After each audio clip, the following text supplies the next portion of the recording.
you in regards to the religion itself, on how it's grown over the years, okay? And I'm sure as you're going through it, they've had a lot of success. Yes, they've grown at a pace where you can look at data on by what year, the world's going to be a majority Muslim. Yep. I think it's 2060 or something 70, like that. Yep, it will. 2060, 2070. And they're not slowing down. And then you see the growth they're having in UK. In 1980, was only 500,000 people living there, give or take. Today, they got 4.5 million people, 5 million people living there. And you're seeing London growing the way that it is. The mayor is only three-term mayor they've ever had, Sadiq Khan. And then you're seeing what happened in New York with Mamdani getting elected, right? Muslim, democratic socialist. They're growing, okay? On the Christian side, I don't know if, Charlie Kirk played offense. Charlie Kirk was out there doing a lot and getting a hold of young kids who Turning Point USA wanted to grow up and be able to defend their faith in a strong way. And he was becoming unapologetic, right? The way he was doing it, Charlie was. Yeah. Why do you think their church is growing the way that it is? Yeah.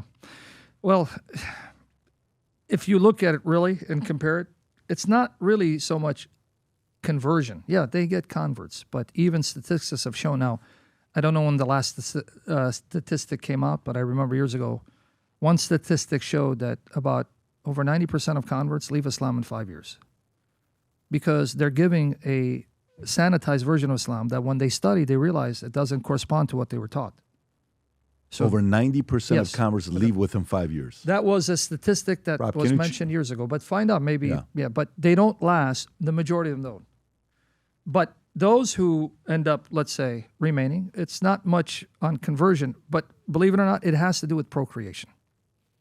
If you look at it, unless they're completely westernized, right? If they're bought into the Western dream and having more kids means greater financial responsibility, so have less kids. If they're not westernized, typically they have larger families. And because of that, if you have a Muslim who has a wife who has 4 kids, but then multiply that with 2 other wives on the side, we got problems. They're going to outnumber you. But the thing is also, even with that said, we have to be careful. Islam is not monolithic. Just because you have majority Muslims, they don't all believe the same. And many Muslims are secular. They're not even devout Muslims. They're Muslims by name. And secondly, Muslims turn on each other. So even when we say they're growing, it's not one branch of Islam that's growing. It is simply these populations who were then governed by Islam, many of whom don't know their tradition or they don't have the same tradition, and they're growing because of procreation more so than conversion. And then at times, they become their worst enemies. In fact, if I'm correct, I'm not into the political thing, but what about the fights between Shia and Sunnis, even in recent times? In fact, I've seen videos where you'll find Sunni, the terrorists in Iraq, killing more Shia than non-Muslims. Why is that? Because they think Shia is even worse because of their views of Aisha. Not all Shia are extreme. So they turn on each other. They're not all in agreement. They're not monolithic. So even when you say, they're going to be over 2 billion, but 2 billion Muslims of different mindsets, of different sects that don't all agree, and at times they turn against each other and anathematize one another. Same thing with Christianity. So I'm not trying to say Christianity doesn't have that problem, right? We Christians, okay, when you say there are 2 billion Christians, well, among those, you're counting Jehovah's Witnesses, and you're counting Mormons, and you're counting all these cult groups that identifies Christianity. You're not just counting historic Christian churches. You're not just counting the Catholic Church, or you're counting all who sign off as a Christian. And some of them are Christian by name, but live like the devil. So are they really Christian? When you have a Muslim saying he's a Muslim, but he drinks and eats pork, and they do that. Of course. We've met them, especially in Chicago. My teenage years, I had a couple of good Muslim buddies. They were anything but Muslim. Right? So it's to say you're Muslim is one thing, but to say practicing Muslims, how many? Well, let me ask this, because you'll talk to some people who are Jewish. They'll say, "I'm Jewish," right? Adam will say, "I'm Jewish."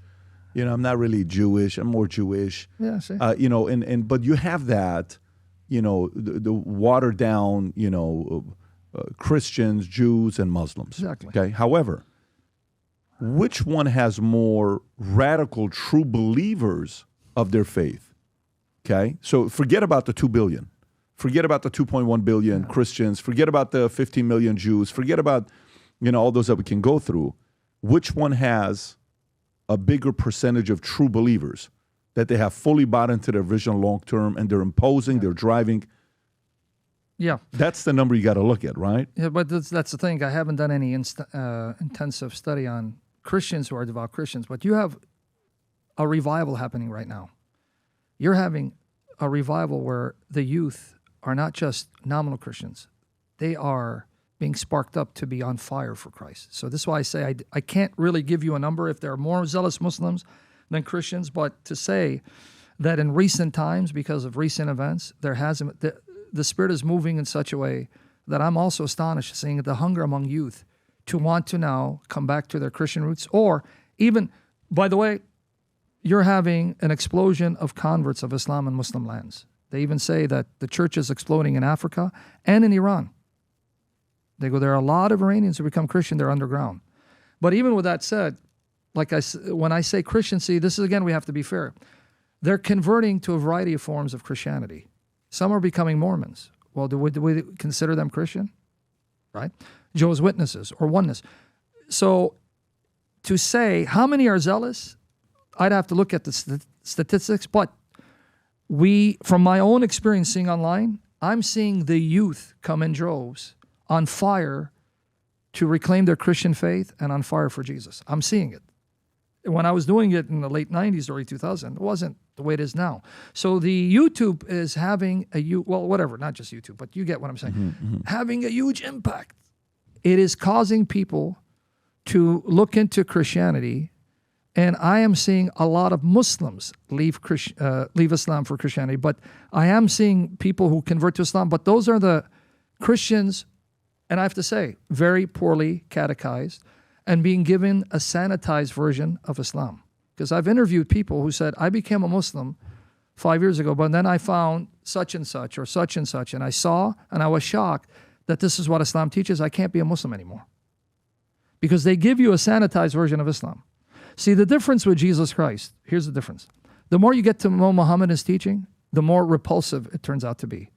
The more you get to know Jesus, the more irresistible he is. The more you fall in love with him. He is beauty in the flesh. If you want to show a person why not to become Muslim, just compare Muhammad to Jesus. Because Jesus makes everything else look ugly. Because he's just beautiful. What can you say bad about Jesus? I mean, even from the Islamic perspective, one of the ways I even argue my case that Jesus is superior to Muhammad, I use the Islamic Jesus. Because I don't believe the Islamic Jesus is the real Jesus, right? Because Paul told us, if you go to 2 Corinthians chapter 11, he warned. He's warning the church.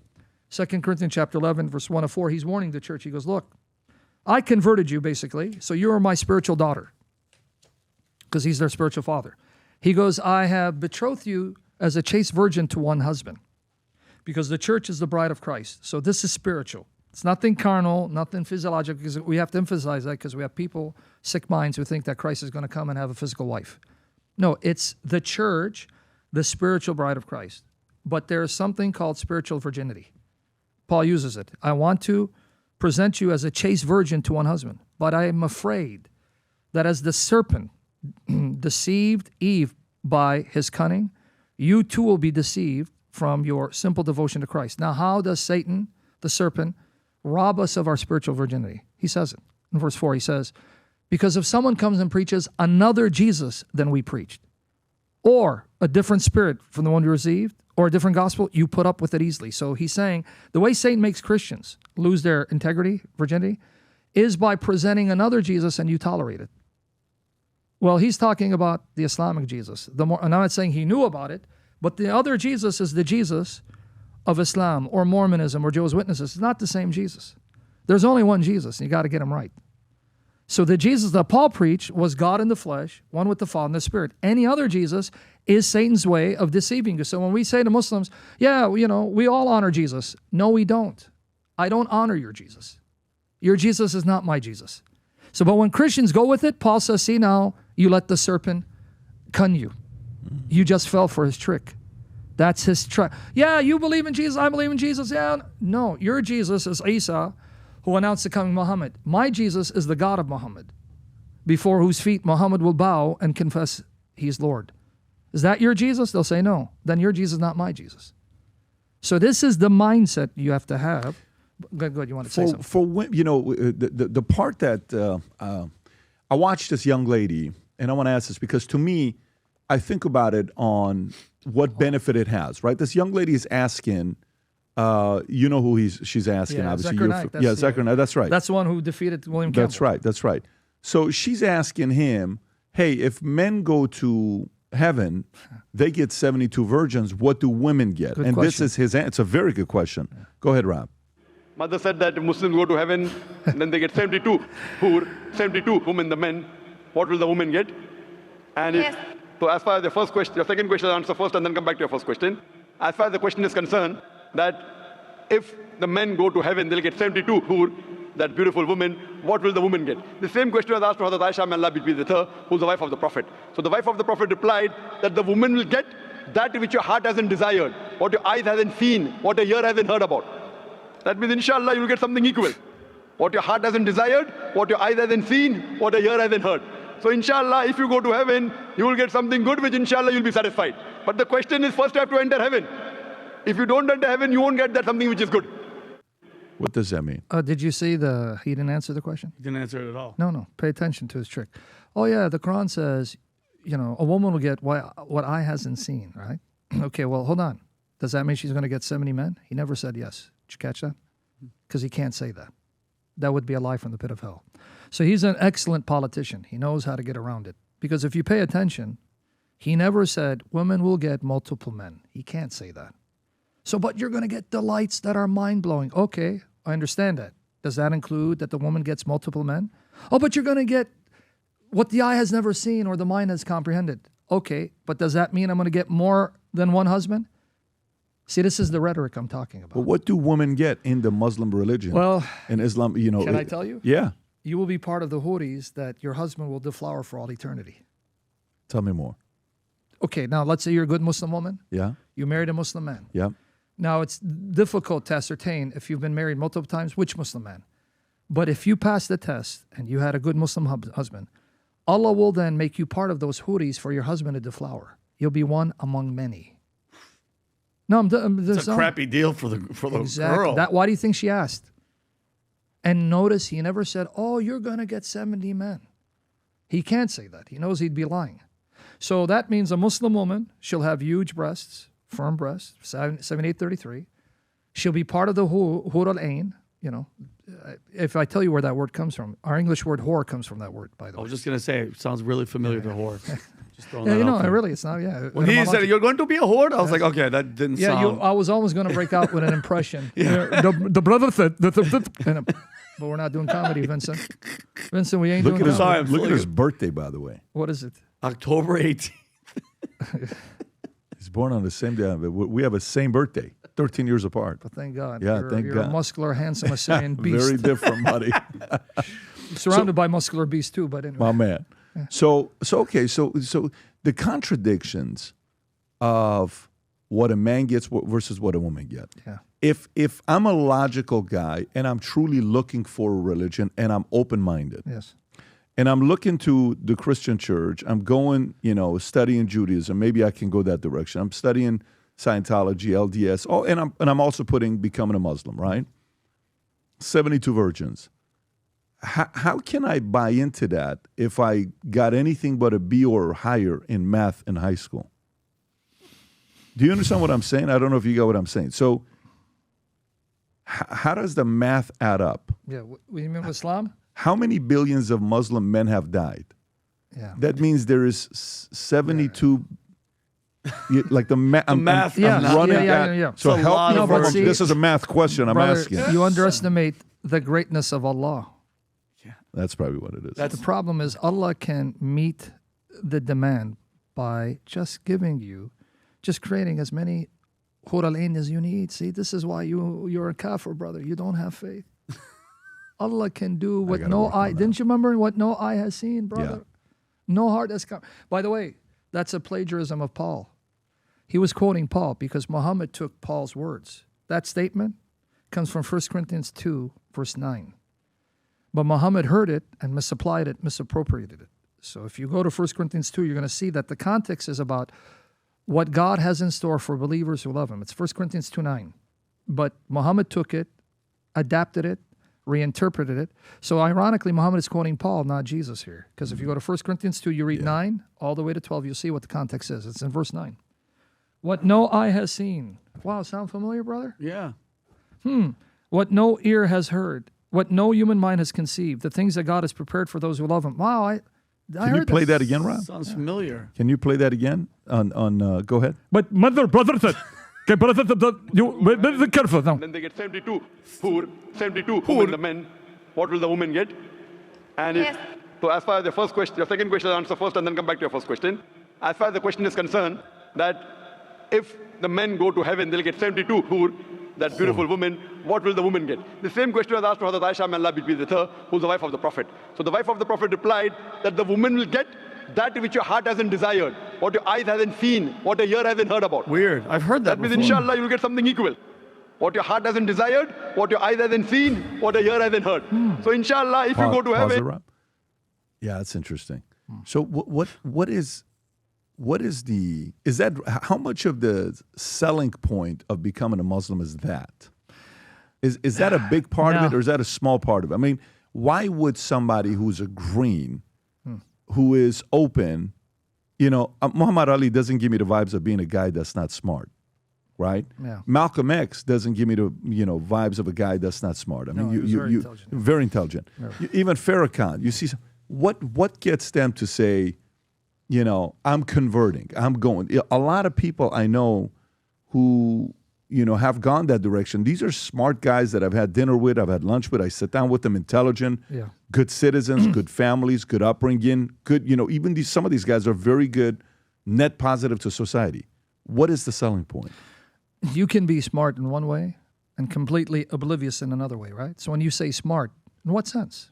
Business smart? Okay. But it does not equate to being theologically smart. That's true. So Muhammad Ali, if you really know why he converted, it was more because of the emphasis on black supremacy. He became a member of the Nation of Islam. Nation of Islam is just black supremacist mindset. So when you're oppressed and you have someone saying, hey, you're the original man and Allah's a black man and the white man's a devil, if you feel oppressed and inferior, that kind of gives you the false pretext that, no, you're special. And that's why you're being oppressed. So his conversion wasn't because he knew Islam. He knew black supremacy, black-centric Islam, which is contrary to the teaching of historic Islam. So when you say, why did he? Yeah, they're smart. But are they smart in religion? Have they studied their sources? Do they understand? Because you have brilliant Christians who are millionaires, but don't know a lick of the Bible. So I don't deny they're intelligent in one way, but it doesn't mean they understand their sources. Now, when you say, is this a selling point? This is one of the things they don't mention. This is why I was saying that within 5 years, when people study Islam and see the horrific, horrendous aspects of Islam, they're shocked. That's why they accuse us of lying immediately. When I say the Quran says it, you're lying. Doesn't say, because they're shocked. So I don't want to give the impression that the Muslims are the villains. They're not. And I'm not saying to be politically correct. Most Muslims have no idea what Islam teaches. They're just cultural Muslims. They'll go pray 5 times a day, and they just want to get along. It's those fanatical Muslims that are dangerous, and they're about 10%. They say statistically about 10% that are fanatic, but 10% of 2 billion, that's still a large number, right? Most Muslims have no idea. Most Christians have no idea. Christianity, if I ask a Christian about the Old Testament wars, they're shocked to hear that too. In fact, if I recall, in the debate, didn't they bring up some of the Old Testament wars to try to scandalize the Christian debaters? Because even Christians don't know about, hey, kill everything that breathes. There's a context to that. I mean, Jesus forces us to try and understand the logic. Even when I came to the faith, it was difficult. But then as I understood and I studied, I understand now. Right, but we can get into that. Point being, just like a Christian will be shocked to hear what's in his Bible if he's not properly trained, most Muslims are shocked to hear when I say, Hazrat Aisha. He said, Hazrat Aisha. Did you know she was 9 when Muhammad deflowered her? You're a liar. You're lying. Right? But wait, then they say, well, it was acceptable at that time. Or, no, these are lies. These are later traditions. So not every Muslim is on board because not every Muslim knows. But if you're convinced, now here's the problem. If you're convinced it's the truth, you're stuck with it. Okay, what option do I have? Hey guys, Vincent Oshana here. I recently released a new shirt for my faith-based line, faith over fear. There's a cross on the front and Hebrews chapter 11, verse 1 on the back. As Christians, we've never seen Jesus face to face, but we believe. That's what having true faith is. Trusting when we can't see. And if you walk by faith, you have absolutely nothing to fear. Go to vtmerch.com, pick up a shirt. We have hoodies. We even have a female line. Rock the shirt, rock it with purpose, and let the world know who you stand with. Peace and love. If you enjoyed this video, you want to watch more videos like this, click here. And if you want to watch the entire podcast, click here.